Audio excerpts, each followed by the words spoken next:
Sophie, his 13th birthday. Gift? We've got you. Guitar? Coming tomorrow. Road game today, surprise party tomorrow. Change of plans. Game tomorrow. No, birthday tomorrow. Hotel! Guitar. Reroute. Birthdays are on birthdays. Party? Relocate. UPS My Choice makes rerouting packages easy. How we're helping companies solve for the needs of customers like Sophie. Hello everyone. Welcome to 2017 Zips Football Signing Day. I'm Scott Nixon. We would like to welcome students, staff, and faculty, honored guests, alumni, and the viewing audience on GoZips.com, as well as Tom Lindor and Joe Dunn from The Drive on Fox 1350. Entering his sixth season at the helm of Zips Football is head coach Terry Bowden right here to my left, and he will announce the 2017 signing class that features 13 new recruits. If you have a question you would like to ask on Twitter, you could use the hashtag #AskBowden, and we will read those tweets later on. Coach, would you like to make an opening statement?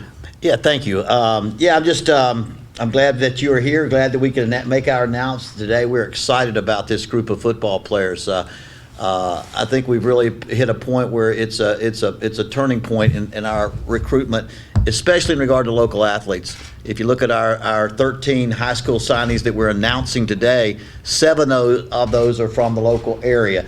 All 7 came to our football camps in the summer and committed.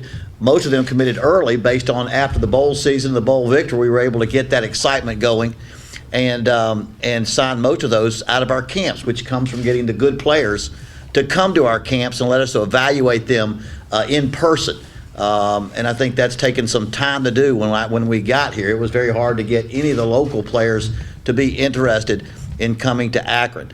And so that was a great start. And I think even the players that we had committed now and the ones we finished strong with, as we looked at our season, and although it didn't end up well, I think when they saw the way we played, sitting at 5-3 at midseason before we had some injuries and lost our quarterbacks, I think they understood where our program is going now and where they are headed. So we've got 13 high school seniors that we're allowed to announce today. 7 of those local. Interestingly enough, I think 4 of those from Florida. As y'all, if any of y'all that have followed us know, our main recruiting area is our focus Northeast Ohio and then South Florida, where we have strong ties down there with the speed that comes from the South.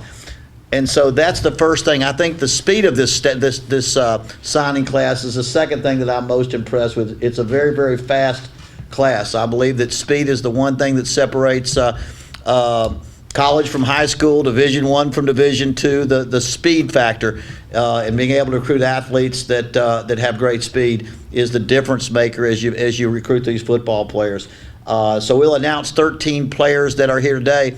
Interesting enough, because of the way recruiting has changed, we'll basically have, at the start of next season, although we can't talk about all these players, 29 newcomers on our roster, 29 players who are either here now through transfer, red shirt, blue shirt, gray shirt, all those terms that you may or may not be familiar with.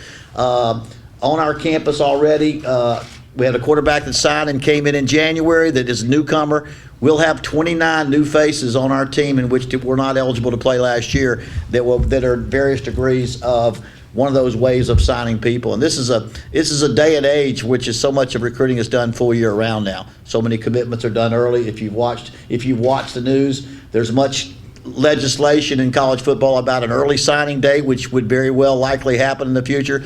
Those things are because things happen so early, and your commitments and recruiting is pretty much an all year round thing. It means the world, and that wasn't the case. When you first came here, there was a lot of talk that the coaches here and don't go after the local guys. They don't recruit locally. Well, to be honest with you, our program didn't get the local kids weren't interested in coming here a lot. They would go try to get somebody, but we didn't win enough games to attract the good. So it's a vicious cycle. When do you start winning enough to attract players that want to play for a team that can compete for a bowl and compete for the championship? And so we've slowly made that turn. And I think Suggs is an example of one that everybody knew about very early. And I think Todd Stroud, our recruiting coordinator, we really made a commitment that those kids that were local, that as many times they come over and watch us practice after school. Because when they're young, even though they may end up going to Ohio State or they may end up going to a big school, they love to visit early. So the guys like Suggs start coming to our practices in the spring, start coming to our spring practices. They come to our camps. And all of a sudden you've got 10 or 15 local guys just watching practice and hanging around and coming and watching us after. And then that starts. But it was huge. Like I said, I thought he and Brimage, DeAndre Brimage, two guys that committed early and then talked to other. They talk so much in this area. You know, a guy goes to one school, he knows the guys at East, know the guys at Ellett, that knows the guys at St. V, they know the guys at Hoban. They know each other. Many of them come from the same little leagues and played against each other, and they communicate very, very well. We've got some. I mean, I think as we get to the season, we'll have some other interesting names that we'll be able to talk about that are looking at Akron as well. Yes. I'm sorry. She's got. Yeah, I was wondering. I noticed you recruited a tight end, Uh-huh. and I haven't seen the tight end used much here in Akron the last couple of years. So are you planning on using the tight end a little bit more for downfield, Uh-huh. for like a 6'3", Sure. 6'4", 5" guy for blocking? It's a good question. I think if you looked at college football today, you would say, why does nobody use the tight end? Because that's a general statement that applies. Then when you watch the pros, they all use tight ends, and they use them so well. Now, we combine the tight end with the H-back. We always, 2 years ago, we never had an H-back tight end in. This year, we almost always have one. Now we got to do a better job of getting him the football. He's an eligible receiver, and getting him the football. So it's kind of like we have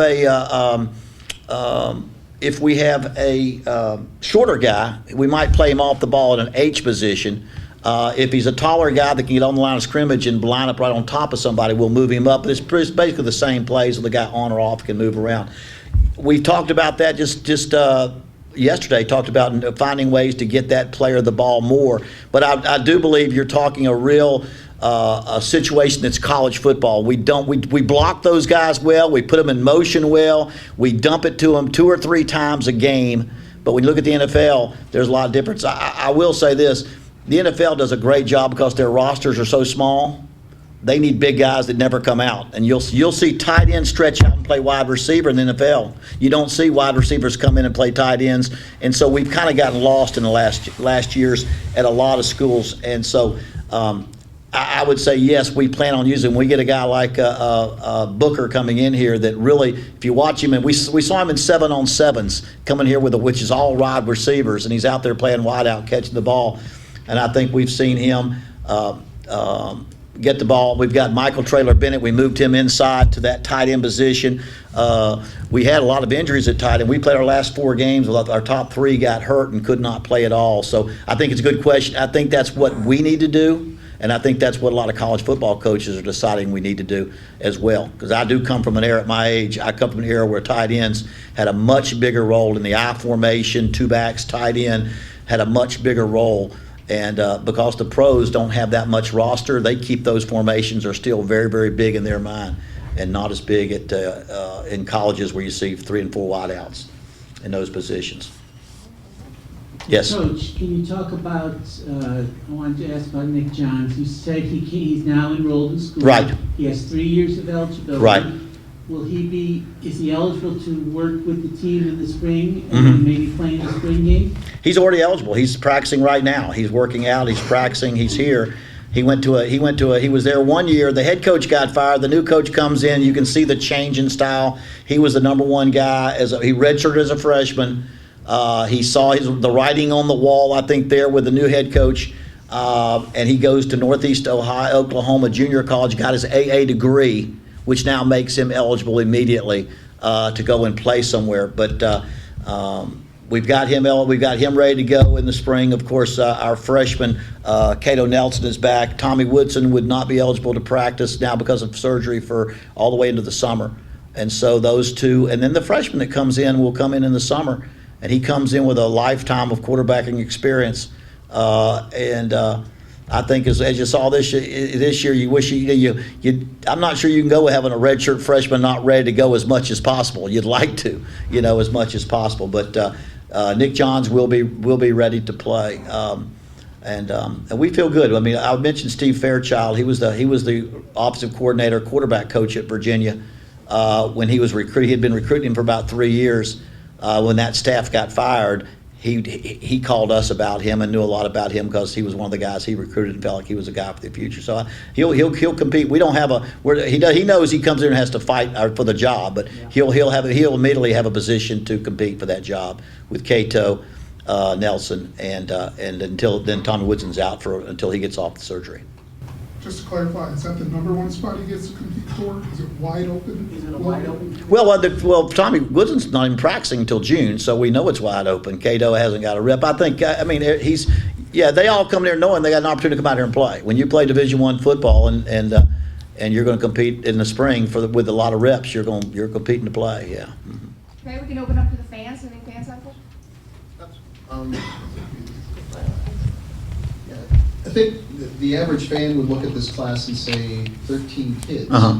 We were really short on depth, especially quarterback seems to have been Right. a mess, but D-line, linebacker. What more could you say about this influx of new players, new student athletes coming in to help fulfill some of the depth needs we had and impact Uh-huh. players? Well, I was looking just as I looked at all the players, we have probably 5 or 6 that are on our team already that came in that weren't eligible to play last year, sitting out so they would have eligibility. When you transfer in, you have to sit. So there's 5 or 6 more that are those positions that are going to be looked at right away. You've got the January player, you've got gray shirts and blue shirts and things like that coming in. So again, right now, because of NCAA rules, we're talking only about the 13 that we brought in today. That's all you're allowed to talk about. But I think as we look at our needs and what we've got coming in for the numbers that we've got coming in, the number of players is about 29 we look at that we're not eligible. That's a large number of people because depth is a problem. That's one of the reasons we looked at ways of bringing guys in early and bringing guys in behind because depth is still the issue. Now, I do think we probably, in the 5 years I've been here, probably had more injuries at key positions that did not get well. And so depth became critical this year. It that kind of goes in spurts, I think, and this year it did. But I think when we look at in the final analysis and with recruiting as it is today, you probably won't see the final analysis till the day we report as to the guys that are here. But I think we'll have addressed all those issues. As far as especially defensive line, linebackers. Offensive line, we had a lot of guys that were back up this year. We didn't have a lot of people injured on the offensive line. We got through with the numbers on the offensive line, but maybe 1 or 2, playing about 7. But we have some great backups there. So I'm pretty pleased with the guys that are backing up and getting ready, and with our additional players as well. I don't think I answered your question because I can't totally talk about. Like I said, there's certain players you don't talk about because today it's just about the guys that signed today. Any other questions from the audience? Just raise your hand. Nobody? Yes. This is your 6th year recruiting. Right. Since you came in, kind of hurried, Right. to the blue, all of a sudden Right. the head coach at the Zips. How has your recruiting strategy changed now that you know the MAC, you're one of the senior coaches Sure. in the MAC? How has your recruiting strategy changed from the early days to today? I think you're wanting to do a little bit less the 1-year transfer, less of the 1-year graduate transfer. You came in there after 2 coaches had left real quick, and so you lost a lot. The first coach, a lot of the best players on the team left. The second-year coach, you had players leave, and so you start with a very, very low number. And so you're trying not to get rid of anybody because a lot of coaches come in, the first thing they want to do is say, you guys are all gone, we'll start over. But we kind of tried to keep the thing going, so we had what we had, and we did a lot of things to get guys in that could play right away. And we played catch-up for a while. And then in our 4th year here, we were able to take the team, to the first 8-win season since we've been Division I, the Purse Bowl victory. And I would like to think the way the players prepared and the way they came out with the season last year and the way they started the season, if you watch, we're sitting in October with a chance at 5-3 to have our best start ever, have our first bowl eligibility in October before we just hit the wall. We ended up not being able to do so. So right now the key I think we've got is whether you talk about signees is getting young guys here with eligibility. I don't mind a transfer, to be honest with you, if they've got 3 years of eligibility. Because that's about like, but you want young guys to build with. So the thing you say, what do you do differently? I think you can start building, because the best way you want to build is with a guy that can be part of your program for 4 years. But you've also got to look at Akron. What was Akron's unique position when you got here? How do you get this thing moving? from a 1-win team to a 5-win team in there. And now the key is to get that back. So I think the key now is as we've got an outstanding class of people coming back. A lot of our games we lost. We had a lot of people injured that didn't get to play the whole year last year. Brock Boxon, lost him for the whole year. DeAndre Moore, we lost him for the whole year. Lost a couple quarterbacks there halfway through the season.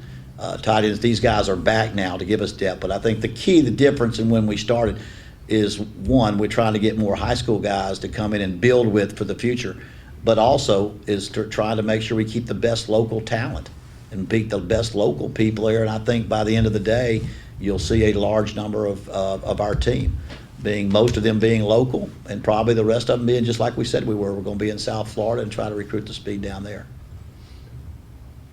Anybody else have a question for Coach Bowden? Coach, how do you feel that we are being competitive with the rest of the league next year? Well, I think we will be competitive with the league, just like I thought we were competitive this year. I mean, up until we lost, I think until we went through, we were 5-3, and then at the end of the season, we're out there playing a wide receiver at quarterback, and we couldn't. We played Ohio, who won our division, and we lost 9-3. We weren't a great football team at that point. Defensively, we had done just what I thought we would do. We got better and better and better. Offensively, we couldn't overcome our injuries on offensively, especially at the quarterback position. And we ended up playing our last 2 games with a wide receiver at quarterback.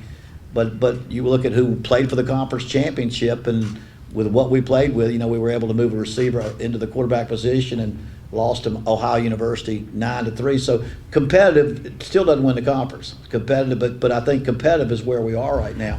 I'm not sure many of the teams in that conference were real competitive at Western Michigan. They had a great football team last year, and I think they were dominant over most of the people they played. But as far as competitive in our conference, I think we've reached that point. Now we've got to win a conference championship. Now we go out there and win the division and play for a conference championship. But I think we're competitive in this conference. Talent-wise, I think we match up, in this conference. Alrighty, thank you so much for everyone joining our signing day. Quick thing I just want to plug in. 2017 season tickets are now on sale. You can get a package for $60, which includes all 6 home games and parking. My man Adam O'Connell right there, gold jacket, waving. He can help you with any questions if you need. And if not, thank you very much.